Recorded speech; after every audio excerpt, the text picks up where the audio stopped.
The average cost of sending money overseas into these developing countries is always like mind-boggling. On average, it's 6%. Easily with stablecoin, you could do it sub 1%, right? You can do it much faster, much cheaper, much more securely because, the shorter the time, the shorter the counterparty risk even that you're exposed to. That's Bernardo Bilotta, CEO and co-founder of Stables, a fintech platform redefining remittances and payments through stablecoins. In this episode, Bernie shares how Stables processed over 200 million in transactions without any marketing spend. We talk about the surprising gaps in global money transfers, why stablecoins could finally disrupt the decades-old remittance industry. We dive into how emerging markets are driving this adoption, their critical role of liquidity partnerships, and the untapped potential stablecoins hold for preserving purchasing power. Season 2 of Stableminded, a worldview of stablecoins, is powered by MuralPay. MuralPay enables businesses to scale globally without the hassle, transforming how companies manage payments across the US, Europe, Latin America, and Africa. Their platform and API powers customers like Opera.com and Eco, both who join us in this season among other global stablecoin apps. Mural supports stablecoin payouts, local currency off-ramps, embedded compliance, non-custodial wallets, and virtual accounts for USD and Euro collections. This season, we're joined by Mural's founder, Sinclair Tofa, to hear more about their plans for the future. All right, Bernie, thank you so much for joining the show. How are we doing? Yeah, very well. Thank you for having me. Excited to be here. You're building a really, really cool platform and application all built with stablecoins, so we can dive into that today. Why don't we start with your full name, intro, and a little overview of Stables before we get too far ahead of ourselves? My name is Bernardo Bilotta. I'm a CEO and co-founder at Stables. In my previous life, prior to diving into the beautiful world of stablecoins, I've always been in fintech and payments my entire career. I built the main.com of Australia called Pocketbook. A platform that would allow people to connect all of the different bank accounts. We would scrape the data, analyze, and give people insights. That grew very quickly and got a lot of people very excited about the technology and what you could do, improving people's outcome. And that was the banks and, some fintech players. They were starting looking at the space very closely. And we were part of the first fintech to fintech acquisition in the country by a up-and-coming buy now, pay later at the time called Zip. Zip, back in 2016, 2017, we were really competing head-to-head with another buy now, pay later out of Australia called Afterpay. The one thing that Zip didn't have that Afterpay did have was a mobile app. So, we are Pocketbook, we're mobile-first expert, so we kind of got repurposed into the Zip mobile team. At Zip, I was responsible for building the mobile app from inception to tens of millions of customers, billions of dollars in TTV through the rails, and, global expansion also in the meantime. Zip now is a rather large global buy now, pay later. At the same time, you could consider myself, a product person, and I started getting increasingly interested into crypto and stable coins. And especially, almost the promise that what it could have been achieved by utilizing stable coins as a better form of money. Back in the days when we really started thinking about building stables, would have been towards the end of 2020. So it was in between lockdowns in Australia. We had a few nasty lockdowns. So I had a lot of time to walk around the water and just think about what is that I would like to do in my life. Stable coins at the time, they were up and coming. It was DeFi summer. But we basically thought that there wasn't yet one product that was just catering and building stable coin specific experiences. There was a lot of wallets out there that would just do all sort of things, but nobody that would just almost dedicate the old product and experience to stablecoin and stablecoin only.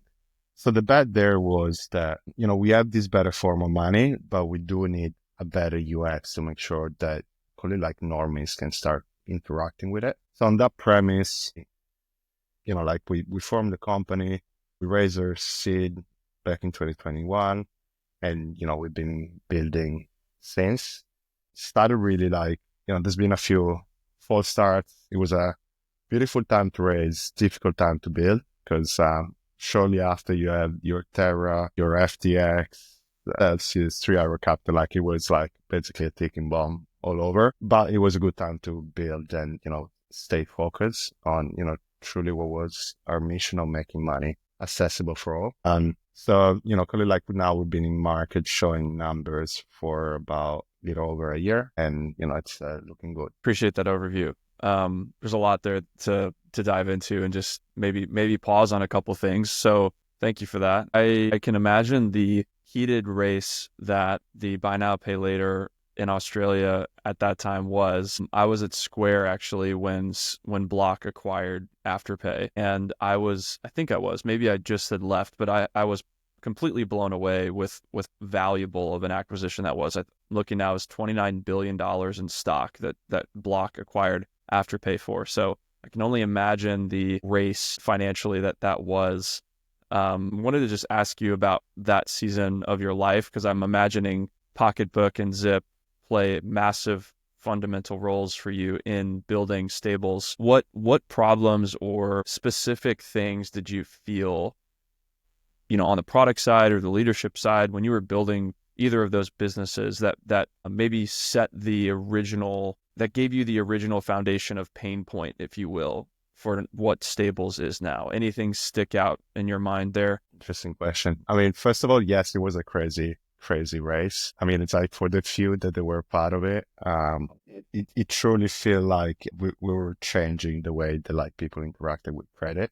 And, in some way we did, just because you see the impact and, now the proliferation of how buy now, pay later actually becomes such a prominent way for people to shop. I'd say, like on the pain point / problem that got me to work at Stables, like one of the main things that you would do, that we did actually back in the day at Zip was, we had our own payment rails. So these payment rails were completely our own alternative payment rails. And, when you do have alternative payment rails, the good thing is that you don't need to go and come to terms with the Visa and MasterCard of these words. But the pain point there is, it takes a long time to get other people to accept your own payment rails and integrate these alternative payment rails into the stack. So what I've learned there at the time was, although eventually in an ideal world, we get to replace Visa and MasterCard and, remove this monopolistic approach that our society has to payments, I'd say more in general, going with Visa and MasterCard early on is a good hat to start showing value to potential partners. So back in the days, I would say like we had these, platform point of sale that we would go and ask merchant to go and integrate. However, the sales cycle and the integration cycle just always takes longer than you like. Number one, like merchants, they don't like to go and adopt something new. You basically need to go and convince them why it's good for them. And then number two, it's like kind of hard to go and prove, the almost incremental benefit that you can go and provide to these people without having, like the data at hand. So what we learned there was like, hey, let's go back to Visa MasterCard, because once you do that, number one, you're accepted everywhere, and like acceptance was a problem, right? So number one, you're accepted everywhere, and number two is once you have enough data, then you can go and have this meaningful conversation with merchants into wow, they should go and integrate your own alternative system, because you literally can go and show them how much volume, how many transactions you bring in them specifically. So when it comes to stable coins, I mean, I think, as I mentioned, like the capacity of kind of short circuit the system and just go around things that otherwise wouldn't be possible, definitely like is a big promise. And I believe that COVID, I mean, I don't know, like, and I think like in the Western world is actually all true. Like COVID kind of accelerated, understanding of alternative payment methods such as QR code payments. And I think it's like, that's really what crypto is all about. Like, like now people start to understand what QR code payments are. The better concept of a wallet or a digital wallet, like even in APAC, you see actually what happened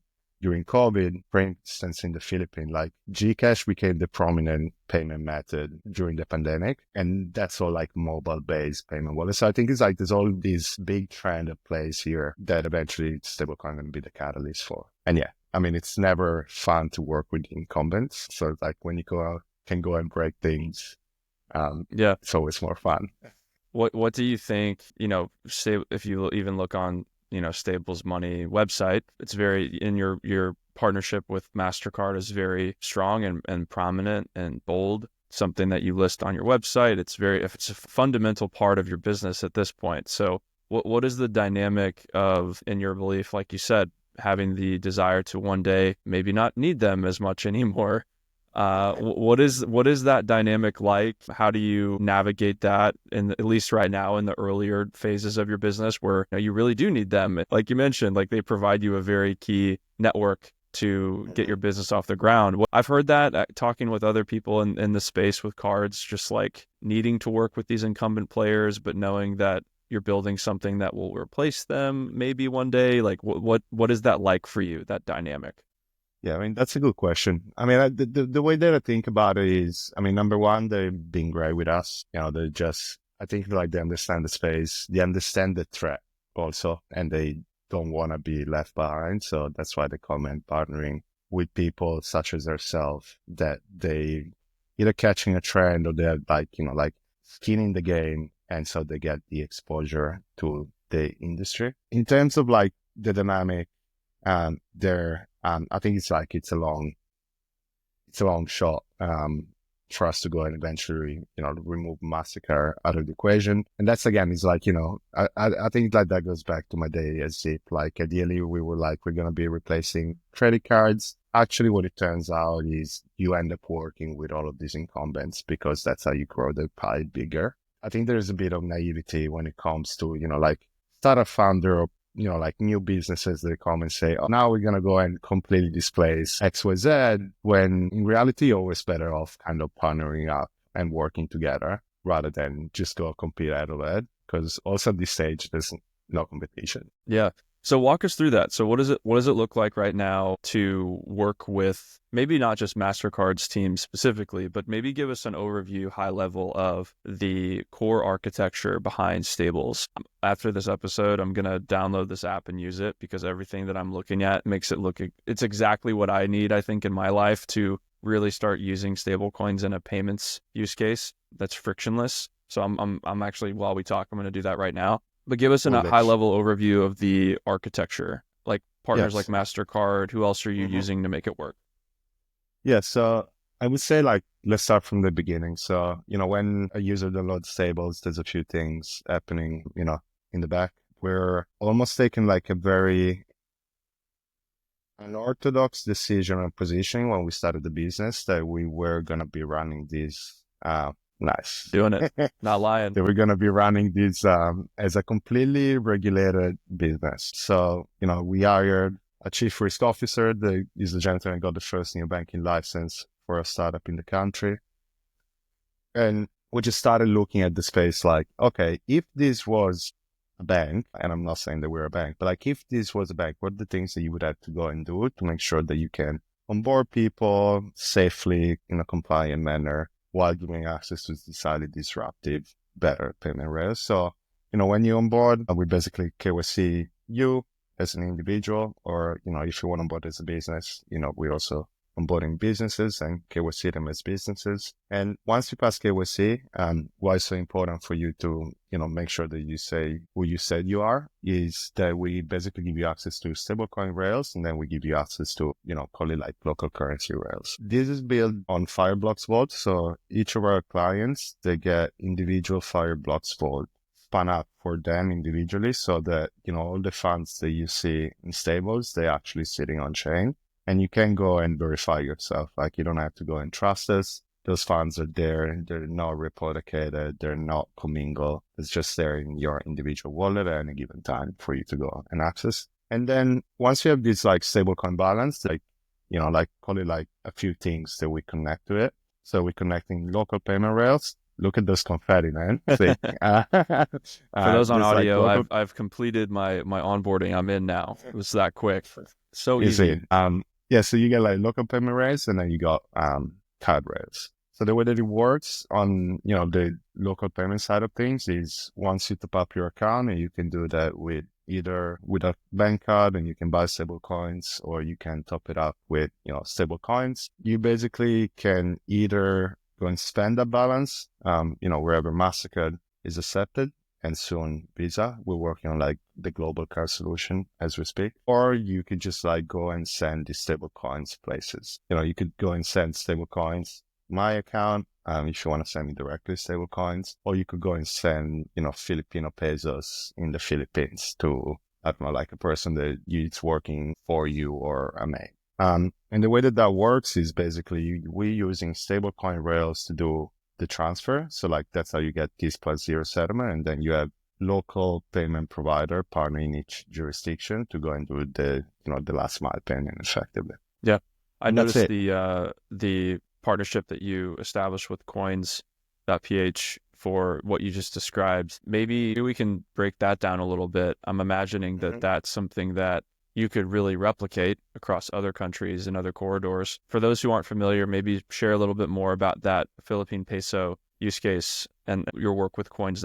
Yes, I mean, CoinsPH is the largest crypto exchange in the Philippines. What they recently done, they launched their own PHP, Philippine peso stablecoins. So that basically allow us to go and access real-time liquidity through stablecoins rails while also having access to local payment rails in the country. And that's all done in a fully regulated and compliant manner.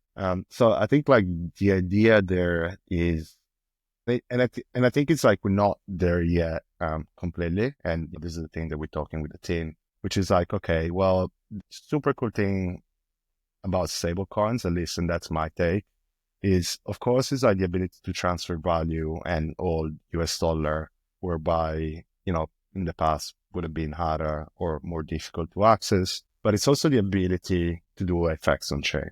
Once really we have deep liquidity and usage of non-US stablecoins, I think that's a lot of value it's going to unlock. And it's going to be crazy just because the FX industry is a gigantic, it's a gigantic industry that's just worth basically the amount of money that moves every day in crypto. So the moment that we'll be able to bring that on chain and bring trade on chain, I think that's where it's really going to get super, super interesting. But in general, that's kind of, the rationale of what we're thinking basically at Stables. It's like, hey, right now we're sourcing almost like, global liquidity through US dollars, and then we go and help you do the FX piece in local currencies. However, I would imagine in the future that just to be completely live on chain. So it's going to give you better settlement, better pricing, and more accessibility in general, right? So you could go and eventually go and build the Revolut and Wise fully on chain, where you can go in all different balances in currency, should you want to, because also that's like a big question mark whether, in the future, people want to hold anything other than US dollar, like on your custodial or non-custodial wallet, and you just have it there at hand. So that's how we're thinking about it. I think that's how it can be replicated, either with other issuers or, with other players around the globe. And it's almost like the concept of having, and this is what I find fascinating, especially about the stablecoin space, is, we do run on these alternative payment rails. But the way that we're building these alternative payment rails is by connecting with other local players that are doing similar things somewhere else in the world.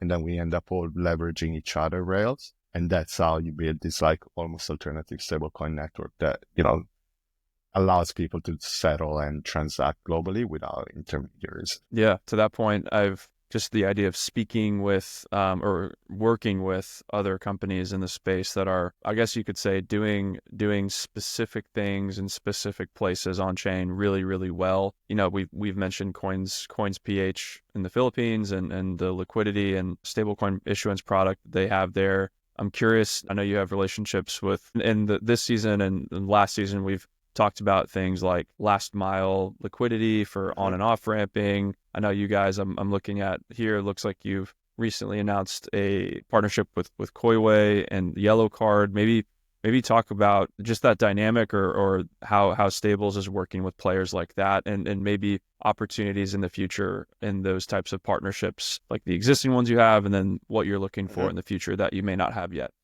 I mean, I think it's like that kind of touches on a similar scale or like line of thoughts on what I was just touching early on, which is the concept of local player with local expertise that they either have banking rails directly in the country that they operate in, and then they utilizing these banking rails to give access to other people that want to come into the country and basically help them expand the network that way, right? And the beautiful part of that is that it's not that you only work with them and accessing the rails, they're going to work with you in accessing your rails as well. right? Because if you have like a strong global expertise, like local expertise in a specific country and jurisdiction, and this company on the other hand has, like in another completely continent, then you guys could actually end up leveraging each other and give each other flows should you have flows to go in either direction, right? So I think that's the way that like we thinking about this type of partnership is there is no market, a winner take all type of market. Um, like back to like, I think like the lessons that I've learned in fintech back in the days, it's always better to collaborate rather than just like cutthroat competition, because you never know where, like a potential competitor actually could become a great partner of yours, especially with just like trying all to grow the same pie. I think it's like, it's very early now for us to be competing head on head, like for each and every single inch. Like this is a big market. There's not going to be a single winner. And, like we're all better off kind of for various reasons, right? Like we're all going to be bigger businesses if we're all helping each other in, leveraging each other rails, because at the end of the day, that's the moat and that's the, the edge. It's how good are your rails are and whether you can control the effects. And, that's a business. Yeah. And, like, it's like just getting more people through the funnel. It's, Yeah. Well, a lot of these last mile, really deep companies like Yellow Card, for example, at least in my opinion, maybe I'm wrong in this, I'll just speak for myself. These types of companies, from what I can tell, they're not always the best at having the front end user relationship, whether that's with the individual or the business. And so they often will need to work with and partner with companies like you guys, where you're actually in the direct seat of being in relationship with that person or business, which is really required for them to, be successful on their end, which makes sense why you're partnering there. What from your experience working with this class of partners, you mentioned that there are specific rails or things that they will lean on Stables for, or that you're bringing to the table and owning and want to own.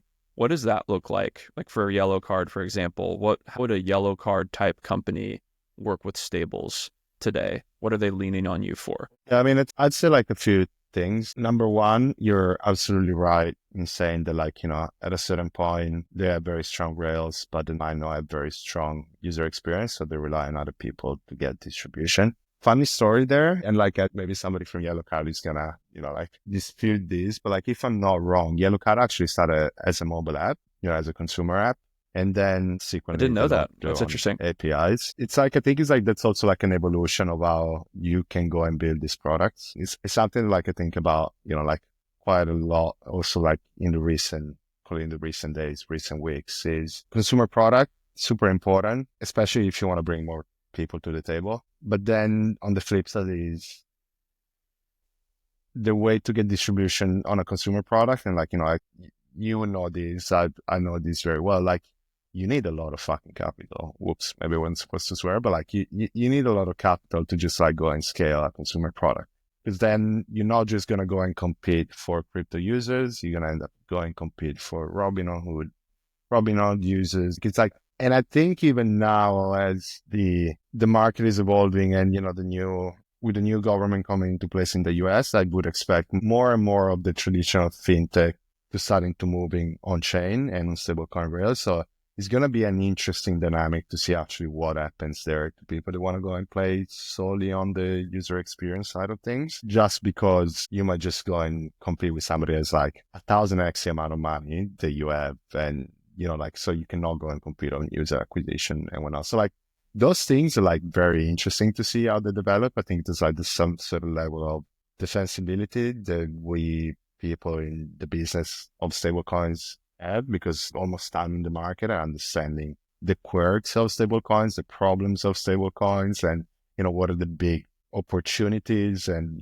like what area we should be focusing on. But then it becomes a matter of like, hey, are all then the stablecoin business is going to become kind of orchestration layer to the bigger incumbents that already have massive distribution, or there's actually going to be space for stablecoin brands, like call it like stablecoins native brands to go and flourish. And I think that's just an interesting dynamic that I don't have an answer to it, but it's something like worthwhile thinking. Similar dynamic, I would imagine, to your earlier experience in the buy now, pay later space, right? Like, do you does buy now, pay later stand alone as its own platform and app and thing, or does it become, an orchestration layer or a white labeled thing behind the scenes that a larger fintech can leverage and utilize? I think that's always been an interesting dynamic with that industry. So on that point, I guess, where do you see the future? I mean, you're growing quickly. You're competing with, I'd imagine, some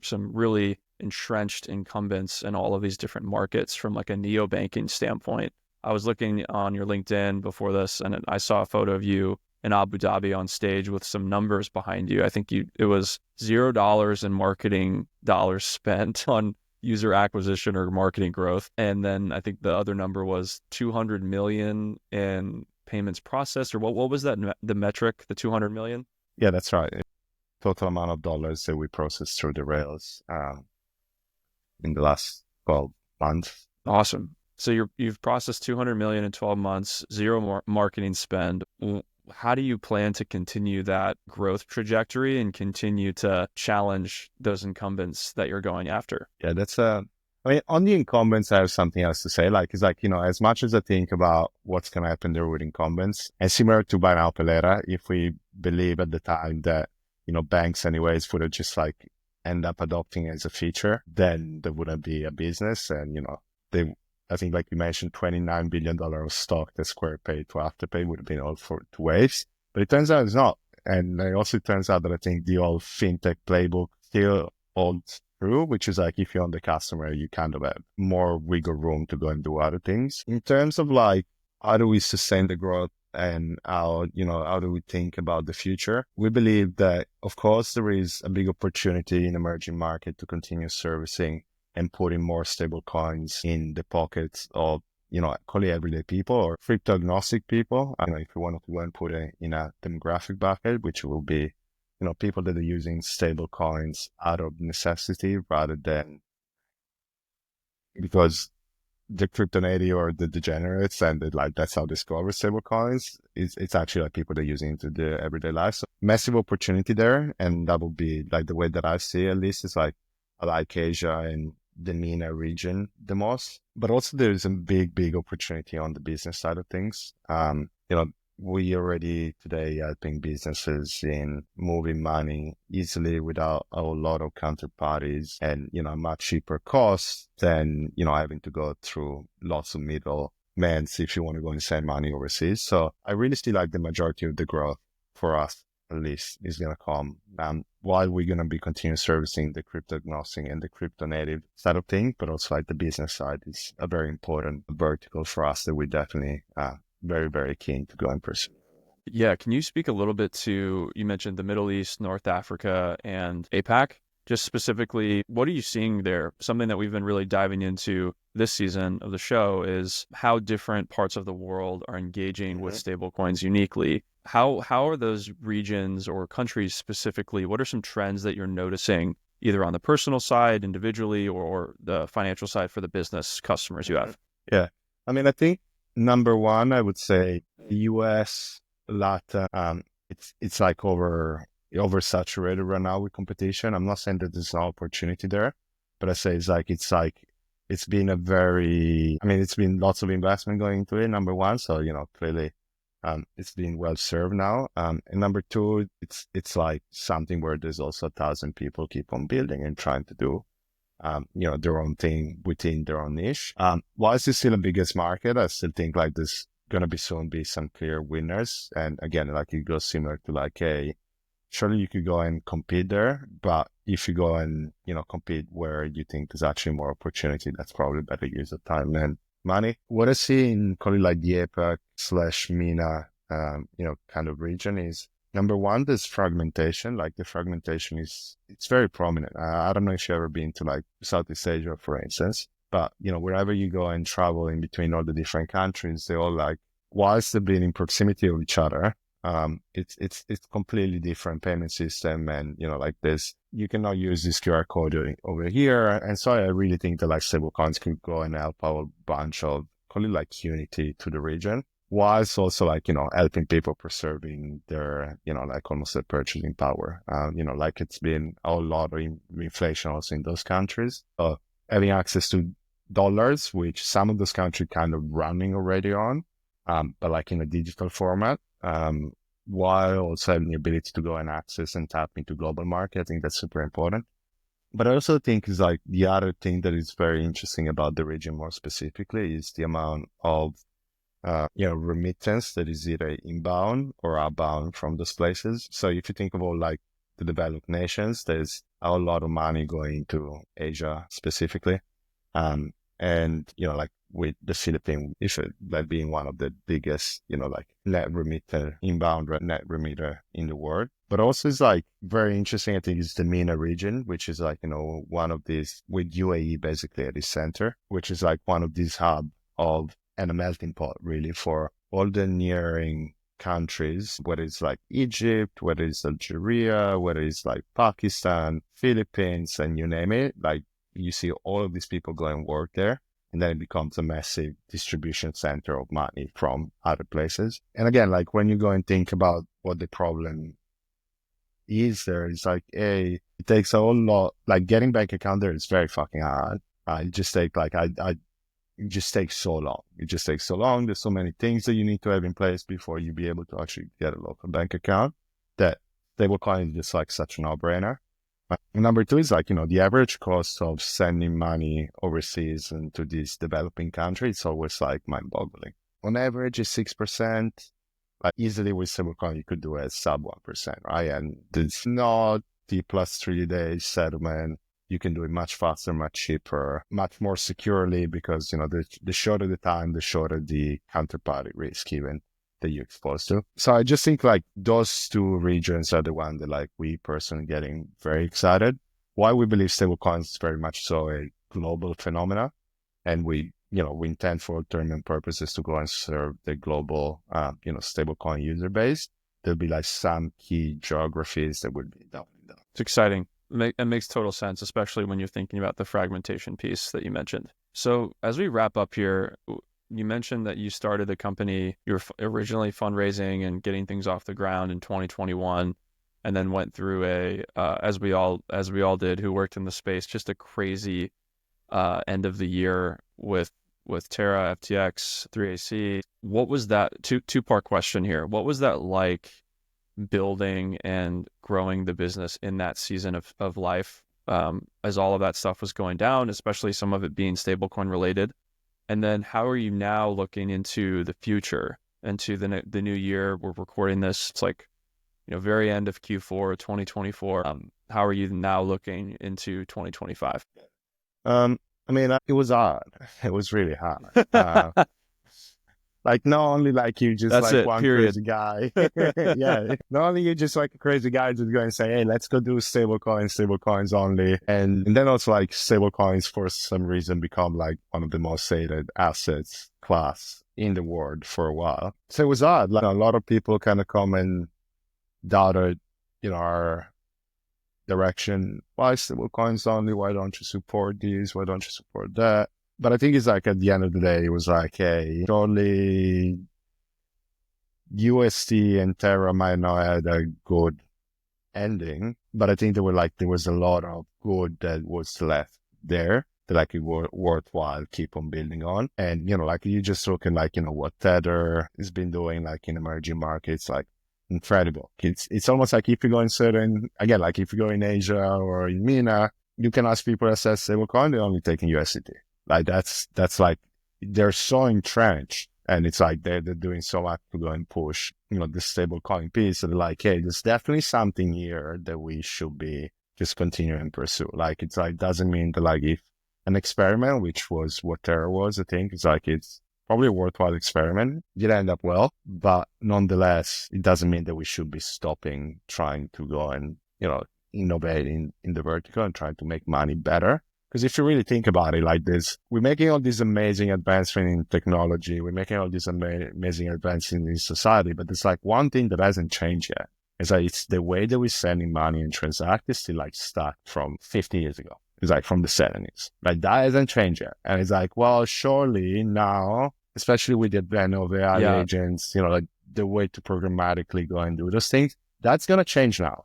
Because guess what? These people with like this agent will need to go and transact, and they will need to go and be able to make our life easier, but they cannot do it on these like all obsolete rails that we invented 50 years ago. So it's like definitely something gonna happen there. So I think it's like the second part of the question is probably something on those lines. The way that we're looking at 2025 is, of course, keep on growing, servicing both crypto native and crypto agnostic individuals and businesses. But also we would like to start thinking about how can we serve agents and really help AI agents to start transacting into the real world. So those are some of the things that at least we're starting talking about with a few teams in the industry that we think is like, it's definitely worthwhile thinking about, because once you have programmatic money, then you can start doing a whole lot more. And, my life is going to become so much better if I can just tell somebody to go and pay my bills and I don't need to stress and worry about it and just give them access to my crypto wallet, and then somehow there's some magic happening and my bill in the real world is done. Hey, that's probably good. It must be a net positive for society. So I think those are the things that I'm really looking forward to 2025. Yeah, stablecoin rails and companies like you guys really lay the foundation technically to allow for that question to start to be asked of like, okay, what would it actually now look like to make this a bit more programmatic, underpinned with AI, put an agent around this? That's definitely something in the new year, just to tease this, I guess now. We'll make this official now. We will definitely do a season focused on agents and the role of AI with stablecoin payments. Sinclair from Mural, if you haven't listened to that episode, go listen to that one, because Sinclair, and shout out to Mural, the sponsor of the season, they are also very interested in that. And so maybe we'll have to do a part 2 to this, and we'll dive more into the role of AI here. But Bernie, this was Looking really fun, forward man. I feel like we're ending the conversation so early. There's so much more that I want to keep talking about on the business side of this stuff too. So thank you for your time. We'll have to wrap up. Do you have any final thoughts to leave the listeners and the audience with before we go? Well, go and download Stables. Let us know what you think, like just Drew did. We'd love to hear your thoughts and see whether we're on the right direction. But yeah, aside my shameless plug, no, I think like we cover a lot of ground here. This was a pleasure. Really enjoyed the conversation, and by all means, looking forward to come on the show again if you want to go talk AI agents. Sounds great. Thanks, Bernie.